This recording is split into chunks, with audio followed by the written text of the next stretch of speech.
اور وہ ہے یہ وہ کریٹیکل آیت جس کی وجہ سے بڑی خطرناک حد تک مسکنسیپشن بعض لوگوں میں پھیل گئی کہ نبی جو وہی امت تک پہنچاتا ہے اس میں بھی بعض اوقات شیطان کوئی چیز ملا دیتا ہے. اس کے لیے انہوں نے من گھڑت روایتوں کا بھی سہارا لیا.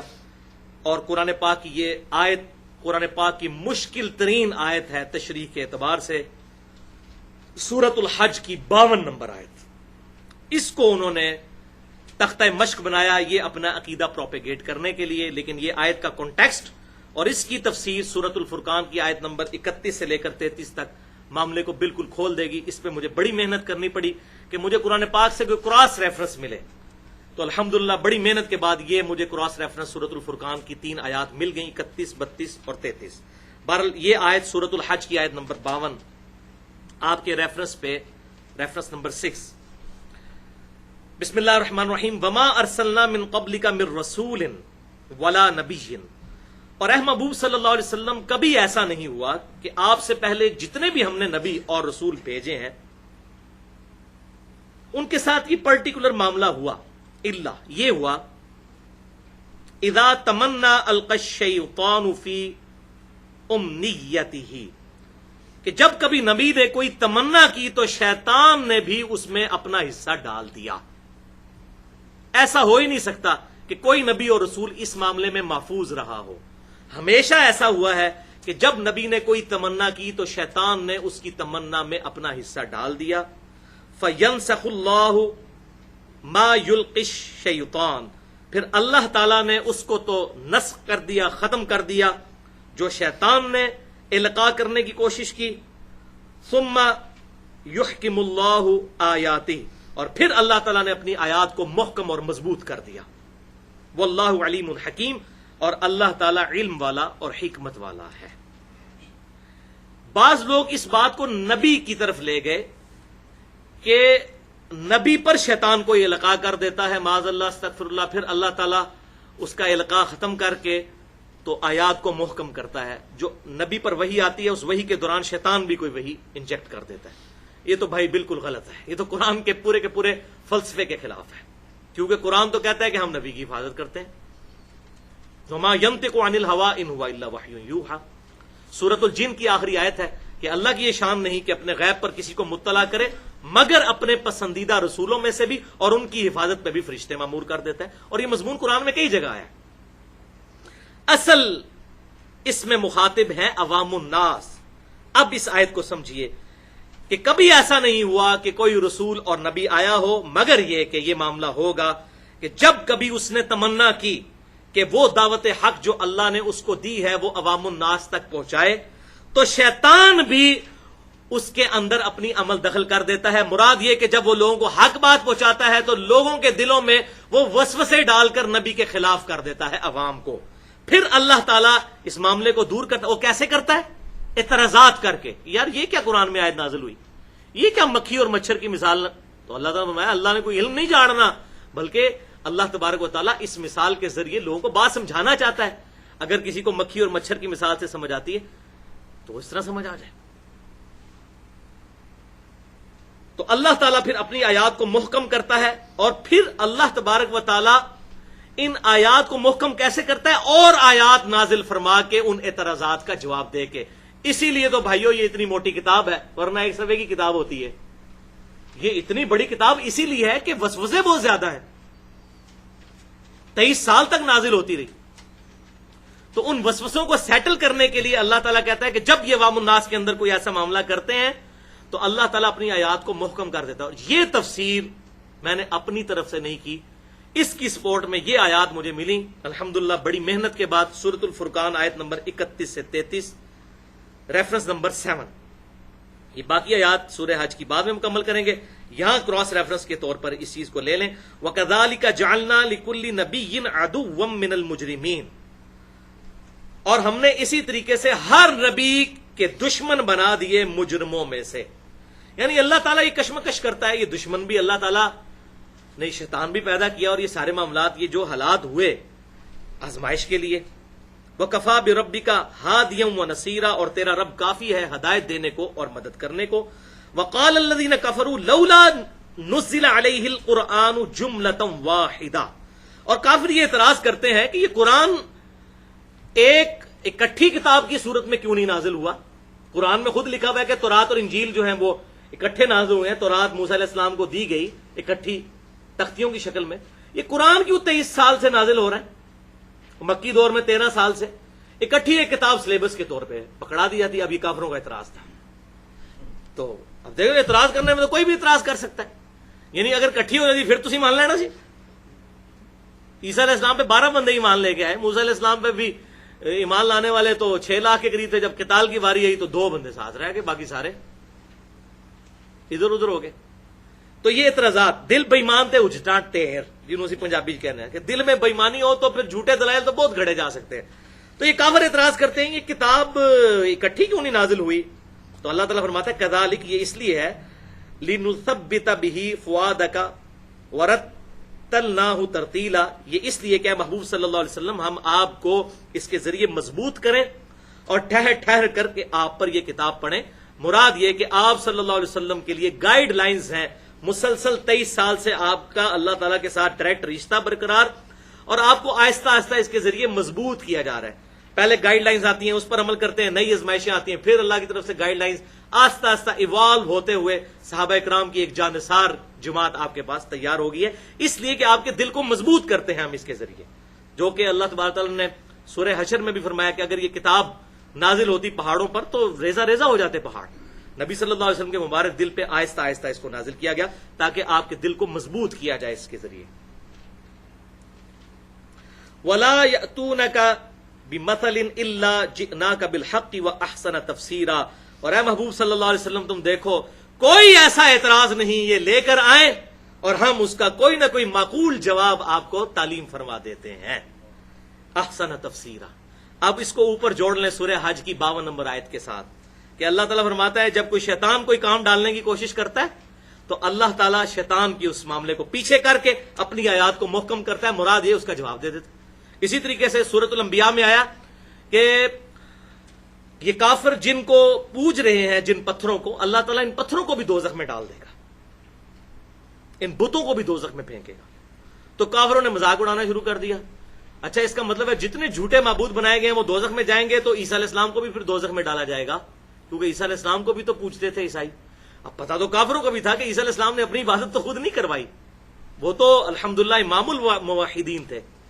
یہ تو لوگوں نے ان کے لیے ڈیوینٹی کلیم کی. پھر اللہ تعالیٰ نے اس کا جواب بھی دیا سورہ زخرف کے اندر کہ محبوب صلی اللہ علیہ وسلم یہ جو عیسیٰ کی مثال انہوں نے آپ سے بیان کی, آپ ٹینشن نہ لیں, یہ حجت بازی کرنے کے لیے کی. حالانکہ ان کو بھی پتا ہے کہ ہمارے خاص بندے تھے اور وہ قیامت کی خبر ہے, یعنی نزول عیسیٰ جو ہے یہ قیامت کی خبر ہے. اسی پہ میں نے مسئلہ نمبر 12 حیات مسیح اور نزول مسیح علیہ السلام, اس میں اس آیت کو بھی ثبوت کے طور پر پیش کیا ہے. تو ہر چیز کا اللہ تعالیٰ معقول جواب الحمدللہ تعلیم فرما دیتا ہے. اب اس کی حکمت کیا ہے کہ ایسا کیوں ہوتا ہے کہ نبی دعوت دے رہا ہے, شیطان اپنا کام ڈال رہا ہے, پھر اللہ تعالیٰ آیت نازل کر رہا ہے. یہ اس کا ثبوت تو سورہ حج کی 52 نمبر آیت کی اگلی آیات پڑھ لیجئے, 2 آیات 53 اور 54. یہ کس لیے ہے؟ لِيَجْعَلَ مَا يُلْقِ الشَّيْطَانُ فِتْنَةً لِلَّذِينَ فِي قُلُوبِهِم مَرَضٌ. یہ اس لیے ہے تاکہ ہم شیطان کی ان باتوں کو آزمائش کا ذریعہ بنا دیں ان لوگوں کے لیے جن کے دل کے اندر مرض ہو چکا ہے, جنہوں نے بات نہیں ماننی. والقاسیہ, اور ان کے دل سخت ہو چکے ہیں, قاسیۃ القلوبہم, ان کے دل سخت ہو چکے ہیں. یہ ان کے لیے آزمائش بن گئی ہے. اب اس بات کو اس سے بھی جوڑ لیجئے, جو یہ اکثر لوگ معاذ اللہ قرآن کی توہین کرتے ہیں, کہتے ہیں جی قرآن میں آیا یضل بہ کثیرا ویہدی بہ کثیرا, اللہ تعالیٰ اس کتاب کے ذریعے لوگوں کو گمراہ کرتا ہے اور ہدایت دیتا ہے. استغفر اللہ, یہ کانٹیکسٹ ہی نہیں ہے اس کا. یہ سورۃ البقرہ کی آیات پیچھے سے شروع ہوتی ہیں کہ کافر اعتراض کرتے ہیں کہ مکھی اور مچھر کی مثال قرآن میں کیوں آئی. تو اللہ تعالیٰ فرماتا ہے کہ ہمارا مقصد تو علم جھاڑنا نہیں بلکہ بات سمجھانا ہے. پھر اللہ تعالیٰ نے یہ الزامی جواب کے طور پر کہا تاکہ اللہ تعالیٰ اس کے ذریعے تمہیں گمراہ کرے. کیوں گمراہ کرے؟ کہ تم اس مثال کو ماننے کے لیے تیار ہی نہیں ہو رہے, اور ہدایت دے ان کو جو قرآن کو مان لیں. لہٰذا جو قرآن پڑھ کے قرآن کے اوپر عمل کر رہے ہیں نا, وہ ہے ہدایت والے. اور جو کہہ رہے قرآن ڈائریکٹ نہ پڑھو گمراہ ہو جاؤ گے, بیسیکلی وہ ہے یضل بہ کثیرا. اور کہتے ہیں جی قرآن پڑھ کے لوگ گمراہ ہو جاتے ہیں. قرآن میں کہیں نہیں لکھا ہوا قرآن پڑھ کے لوگ, یہ تو قرآن کا مقدمہ ہی ختم ہو جائے گا. یہ قرآن تو ہے ہدل للناس سورۃ البقرہ میں، وبینات من الہدی والفرقان، ہدایت کی روشن دلائل اور حق اور باطل میں تمیز کرنے والی کتاب۔ اگر ہم یہ کافروں کے یہ کتاب پڑھ کے آپ گمراہ بھی ہو سکتے ہیں اور صحیح بھی ہو، کہیں گے جی اپنے کول رکھو کتاب، استغفر اللہ، آؤٹ آف کنٹیکسٹ کوٹ کیا ہے۔ اللہ تعالیٰ نے ٹانٹ کیا کہ کافروں جب اس کتاب کی تم واضح باتوں کو نہیں مانتے تو تمہاری گمراہی میں اضافہ ہوتا ہے۔ ہم یہ اس لیے نازل کرتے ہیں کہ ایمان والوں کو اس سے اور ہدایت ملے اور تم لوگ اس کا انکار کر کے خود گمراہ ہو، انکار کر کے نہ کہ مان کے۔ اور یہاں پر بھی اللہ تعالیٰ فرما رہا ہے یہ ہم اس لیے کرتے ہیں تاکہ شیطان فتنہ کھڑے کر دے ان لوگوں کے لیے جن کے دلوں میں مرض ہے اور جن کے دل سخت ہو چکے ہیں۔ وَإِنَّ الظَّالِمِينَ لَفِي شِقَاقٍ بَعِيدٍ، اور یہ جو ظالم ہیں یہ تو دشمنی میں بہت آگے جا چکے ہیں، حق بات نظر بھی آ رہی ہے نا پھر بھی نہیں ماننی، اور یہ ہمیشہ سے ہیومن انسٹنکٹ ہے، آج تک ہے۔ اب کسی بھی سنی سے پوچھ لیں کہ جی اہل سنت کی سب سے معتبر کتاب کون سی ہے حدیث کی، کہے گا جی بخاری اور مسلم۔ اور اس سے پوچھیں بھائی بخاری اور مسلم میں نماز کا جو طریقہ لکھا ہوا ہے آپ کو پتا ہے؟ تو 95% سنی اس طریقے پہ نماز ہی نہیں پڑھ رہے دنیا کے۔ ادھر آگے وہ کتاب بیک گراؤنڈ میں چلی جائے گی، ان کے لیے ازمائش بن جائے گی۔ پھر کبھی کچھ کہیں گے جی وہ فلانی 6 لاکھ حدیثاں یاد سنتے، اینیاں کٹا دیتی ہیں تو اینیاں ودا دیتی ہیں۔ 6 لاکھ حدیثیں نبی صلی اللہ علیہ وسلم کی کہاں سے آئیں بھائی؟ وہ ترک تھے، آپ کی ٹوٹل حدیثیں 10,000 ہیں، وہ 6 لاکھ ترک ہیں۔ اس میں نے مسئلہ نمبر 36 ضعیف الاسناد اور من گھڑت احادیث کے فتنے کا تحقیقی جائزہ 87 منٹ کی گفتگو الحمدللہ اس حوالے سے کی ہے۔ تو مخالفت پہ کوئی بندہ اتر ہے تو کبھی بھی حق بات نہیں مانتا، چاہے آپ اس کو قرآن حدیث کھول کے بھی دکھا دیں۔ اور دوسری طرف کیا ہے؟ وَلِيَعْلَمَ الَّذِينَ أُوتُوا الْعِلْمَ، تاکہ جان لیں اہل علم، علم والے لوگ، جذبات والے لوگ نہیں، جو علم کے اوپر اپنے عقائد و نظریات کی بنیاد رکھنا چاہتے ہیں، أَنَّهُ الْحَقُّ مِن رَبِّكَ، کہ یہ کتاب حق ہے آپ کے رب کی طرف سے۔ ان کو تو یقین ہو جائے گا، جن جن آیات پہ یہ اعتراضات کریں گے مومنین کو وہی آیات ایمان کے بڑھنے کا سبب بن رہی ہوں گی۔ الحمدللہ من ربک، تیرے رب کی طرف سے، فیؤمنوا بہ، اور وہ اس پر ایمان لائیں، فتخبت لہ قلوبہم، اور تاکہ ان کے دل جھک جائیں اس کتاب کی طرف، وان اللہ لہادی الذین آمنوا، بے شک اللہ تعالی ہدایت دینے والا ہے ایمان والوں کو، الی صراط مستقیم، سیدھے راستے کی طرف، ایمان والوں کو جو واقعی خود ایمان لانا چاہیں۔ تو یہ الحمدللہ سورۃ الحج کی آیت نمبر 52 سے لے کر 54 تک یہ معاملہ بالکل کلیئر ہو گیا اس حوالے سے۔ لیکن ابھی بھی کریٹیکل چیزیں کچھ باقی ہیں، انشاءاللہ اگلی دفعہ ڈسکس کریں گے۔ ایک چیز میں ڈسکس کر لوں، یہ سورۃ الحج کی 52 نمبر آیت کے کانٹیکسٹ میں ایک مرسل روایت ہے جو تفسیر ابن کثیر میں بھی نقل کی گئی، ابن کثیر نے بھی اس کو ضعیف ڈکلیئر کیا، کہ نبی صلی اللہ علیہ وسلم قرآن پاک کی آیات تلاوت کر رہے تھے سورۃ النجم کی، تو اسی دوران اسی وزن کے اوپر آپ صلی اللہ علیہ وسلم کی مبارک زبان سے کچھ اور الفاظ نکل گئے ان کی کافروں کی دیویوں کے بارے میں، تلک الغرانک العلا، کہ یہ دیویاں بڑی اونچے مرتبے کی ہیں، لات اور عزا۔ یہ روایت وہ پیش کرتے ہیں کہ اس کے بعد پھر کافر بھی جو ہے وہ سجدے میں گر پڑے، تو نبی صلی اللہ علیہ وسلم نے تو قرآن کی آیات پڑھی تھیں، ساتھ شیطان نے آپ کی مبارک زبان سے یہ الفاظ معاذ اللہ استغفر اللہ نکلوا دیے۔ یہ بھائیوں بالکل جھوٹی روایت ہے، اور اس کا میں نے پوسٹ مارٹم مسئلہ نمبر 36 اسی ضعیف الاسناد اور من گھڑت احادیث کے فتنے کا تحقیقی جائزہ، اس میں جو میں نے 5 جھوٹی اور ضعیف روایتوں کی مثالیں دی ہیں کہ جن کی وجہ سے دین کا بیڑا غرق ہوا ہے، اس لیے صحیح حدیث پر ایمان لانا ضروری ہے، ان میں سے ایک مثال یہ بھی ہے۔ یہ بالکل جھوٹی روایت ہے، اس کی اسلام میں کوئی حیثیت نہیں ہے۔ اب یہاں پر یہ بات بھی یاد رکھیں کہ آپ صلی اللہ علیہ وسلم یا انبیاء کرام علیہ السلام دین پہنچانے کے حوالے سے 100% اللہ تعالیٰ کی حفاظت میں ہوتے ہیں، ان پر کوئی شیطان کا غلبہ نہیں آتا۔ لیکن جہاں تک دنیاوی معاملات کا تعلق ہے، صحیح مسلم میں اوپر تلے 4 طرق موجود ہیں کہ آپ صلی اللہ علیہ وسلم نے ارشاد فرمایا، وہ بڑا ڈیٹیل واقعہ ہے، ابھی ٹائم نہیں بیان کروں، تبیر نحل والا واقعہ، وہ کھجوروں کی پیوند کاری اور گرافٹنگ والا واقعہ، اس میں آپ صلی اللہ علیہ وسلم نے اینڈ پہ ارشاد فرمایا، انتم اعلم بامر دنیاکم، دنیا کے کاموں کو تم بہتر سمجھتے ہو۔ اور اس میں آگے الفاظ ہیں صحیح مسلم میں، ابو داؤد میں بھی موجود ہے یہ حدیث، مسلم میں 4 طرق اس کے موجود ہیں کہ جب کبھی میں تمہیں اللہ کے ریفرنس سے کوئی بات بتایا کروں تو اس کو من و ان قبول کیا کرو. ہاں جب تمہارے دنیاوی معاملے میں کوئی تمہیں مشورہ دوں تو تم خود دیکھ لیا کرو دنیا کے کاموں کو تم بہتر سمجھتے ہو, جو تمہارا اپنا ایکسپیرینس ہے.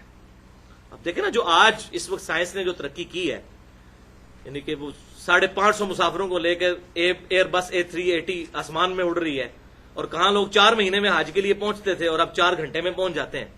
اب یہ صحابہ کرام کو تو یہ چیزیں, یہ ٹیکنالوجی نہیں پتا تھی نہ ان کا یہ فریم آف ریفرنس تھا. تو یہ انسان کو جو اللہ تعالیٰ نے وقت کے ساتھ ساتھ ایوولوشن کرائی, ترقی کروائی, اس حوالے سے, اور یہ حدیث تعبیر نحل والی میں نے پوری حدیث, اور اس حوالے سے اسلام کا کیا کنسپٹ ہے, آپ صلی اللہ علیہ وسلم نے امت کو کلیئر کٹ ایک ویژن دے دیا. انتم عالم بامر دنیاکم, اس حوالے سے 35 منٹ کی میری گفتگو ہے, مسئلہ نمبر 39 کے نام سے, علم وحی اور علم سائنس کی اہمیت اور ان کا دائرہ کار. یہ بڑی امپورٹنٹ اور ٹیکنیکل گفتگو ہے. اس حوالے سے اللہ تعالیٰ سے دعا ہے جو حق بات میں نے کہی اللہ تعالیٰ ہمارے دلوں میں راسخ فرمائے. اگر جذبات میں میرے منہ سے کوئی غلط بات نکل گئی تو اللہ تعالیٰ ہمارے دلوں سے محو کر دے.